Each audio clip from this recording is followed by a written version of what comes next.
osagana lapha agana khona ngifisa ubahlanganisa bonke ngoba ngicabanga ukwenza iphathi ukwenzela uMashandu iphathi yokubonga ukuthi uMashandu usephile iminyaka emingaka engakwazi ukuhamba ngesihlalo. Ngifisa ukuthi uMashandu mangimenzela iphathi noma ngimenzela umcimbi wokujabula bese ngilanda bonke abantu abami, izingane zami nezingane zabafowethu ngibalande bonke besihlangana. Seyokwenzeka cishe mhlambe ngephasika lonyaka ozayo ngoba ngibuka isikhathi ngathi siyangishaya ngoba nomama bengane bahlukene, abanye bangothisha bayasebenza, abanye bangamaphoyisa, abanye baseyikoleni bayafunda njalo njalo njengoba befazanyiswe nje indaba yeCovid. Noma ingane sesiswini abekhona ukuze uMashandu akwazi ukubona isizukulwane sakhe sesithathe saphila. Kunengoma yami engishayile kule album entsha ethi amavolovolo kuyigcoka Melisha kusheke number 1 ethi Nkosi ngikhulekela ukuthi umama aphile umhlenge umlonde ngifisa abone isizukulwane sakhe sesithathu. Abaningi sebembonile umama Mashandu babona ukuthi umama unjani. Obvious indlela angikhulisa ngayo umama ile ndlela naye ayiyona. Bambalwa komama banjiya. Omama abaningi bayivuna ingane zabo, bayisupport ingane zabo. Ngisho zibheda. Umama akakusupport mawubheda. Noma usu-right akasheshi ukusupporta ngoba ukholelwa ukuthi uyingane uyakuzala. Fanele ahlale ekuqondisa ngaso sonke isikhathi. Uma sesisuka sesiya ku season 2 lapho ngibe sengikhuluma ngempilo, siqhubeka sikhuluma ngempilo. Izinto ezihlukahlukene nama-challenges ahlukahlukene athinta igcoka Melisha njengoba namanje siwavezile. Washo ukuthi awavelanga onke. Ukhona izigaba eziningi ezisasele njengodaba likaDlamini nje ukuthi ngadibana nentombi nami ngashela ngaqonywa ngagcina sengidlala umlabalaba. Mangidlala umlabalaba kwavela ingane, kanti mangivela ingane umfazi womuntu lona uganile.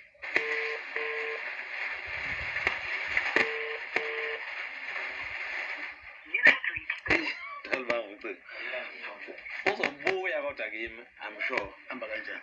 No, bethu lo ubabudlamini uyafona kahle. Istory yasazi. Sikhathi nje maphepheni. So manje itori nje msenazo.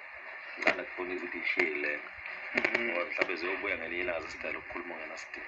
Especially sathi ngamthandeni ngoba umculo. Umuntu esifazane engachazanga ukuthi uqomile useneso noma usenomnyeni noma usethembisene nomnyeni wakhe. Ugcina ungazi. So ebulamini nokufona mfethu. Nokufona. Ngibona uphila nawe lo mfana lona. Mina ngifuna sikhulu wangena sibayenza kaDlamini. Waka. So mina ngithi ngizwe ngifaka izinto engingayazi. Nayithi umhlanje ngiyazi leyo. Yabo.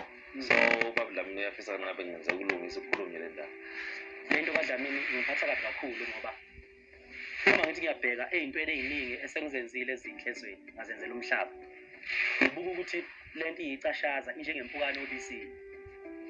Uma sengizokwehlelwa yisho elifana naleli ukuthi nami ngihamba indlela zami zobusha kanti ngizodibana nomuntu wesimame. Ngingazi bese gcine esethola inkonyane uyabona kanti ungaphansi komhlambo weinkomo zendoda. Ngiphatha kabuhlungu leyo nto ngoba ngibona iuphazamisa umlando wami omuhle engimisele ngokuqopha esizweni saseningizimu noma ezweni laseningizimu Afrika. Phela mawuthi wenza umphelezo okufanelekile kodwa manje uDlamini ufuna ukulungiswa. Usho ufuna ukulungiswa kanjani ngisho njalo yena ngesingathi uthi yena ukuba kuthiwa ufuna ukudiphela Mthandeni phansi.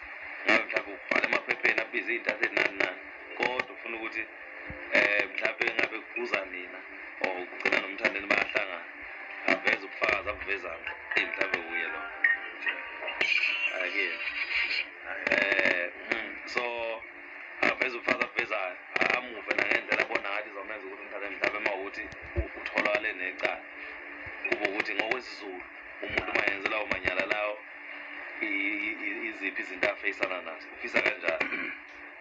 Yonke indlela enikhulume ngayo noDlamini nokuthi uDlamini uthini kanjani before ngibize lo wakithi naye bakuzokhuluma naye wakithi naye Mthandeni. Makumele uMthandeni ephumele obala kumina. Uma sekunje uma kuthiwa icala selingene nesicinga ukuthi siliphatha kanjani ukuya phambili ngoba ukuthi kube khona icala kuyimvelo ukuthi libe khona but libele khona ukuthi malixazululwe lidlule. So mina mangaqala ngoba ngihloniphe le-suggestion yakho yokuthi ngingenelele ekudlamini. Uma-ke ngaya ekudlamini ngafeyila ngoba ngifeyiliswe kuya manje. Ukuphasa kwami nokufeyila kwami ekudlamini ngoba wona udlame ufuna umkhande umbekela kimi ngimbone nixoxa naye ukuthi uyamcinga nje ocingweni. Ngifuna amasondo ngoba sikhuluma naye manje ukuthi sixoxele nje.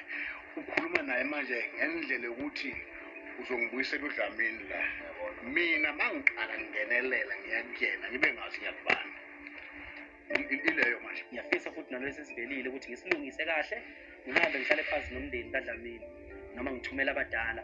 Uma ngidingeka nami ngihambe ngiyozindlala, ngilale ngisiso njengexoxo, ngifuna amacala ami, ngikhokhe la ngihlawule la kufanele ngihlawule khona ukuze lo mntwana ozaleke lapha engagcini eseyinhlwa ukukhula kwakhe. Akhule azi ukuthi ubaba wazama ukungilungiselela isimo sami ikusasa lami ngoba lento igcine affecting ingane.